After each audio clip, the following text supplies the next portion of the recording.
Coming to change in profit sharing ratio and calculation of gaining ratio. Let us take an example that X, Y and Z are partners in the ratio of 5:3:2. Now students, in case nothing is mentioned, only specification or the only information in the question is that X retires. So you are required to calculate new ratio.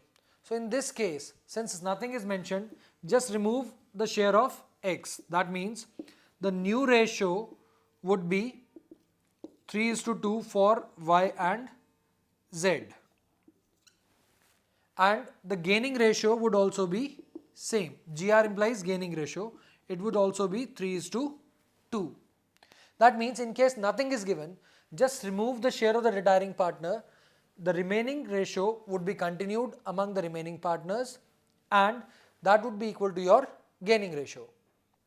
In other information, Y might retire. So the retiring partner is Y.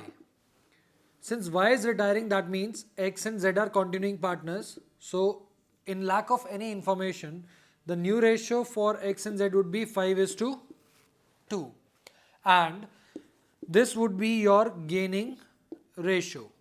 So the gaining ratio would also be 5:2 for X and Z. Another situation can be a situation where Z retires. Now students, since Z is retiring, that means he is the retiring partner now and the continuing partners are X and Y.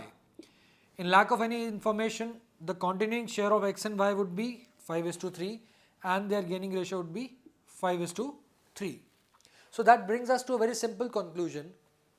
In case a partner is retiring and no additional information is given as to about how the remaining partners would share their profits, simply remove the share of the retiring partner. That will lead us to the new ratio and that would be your gaining ratio as well.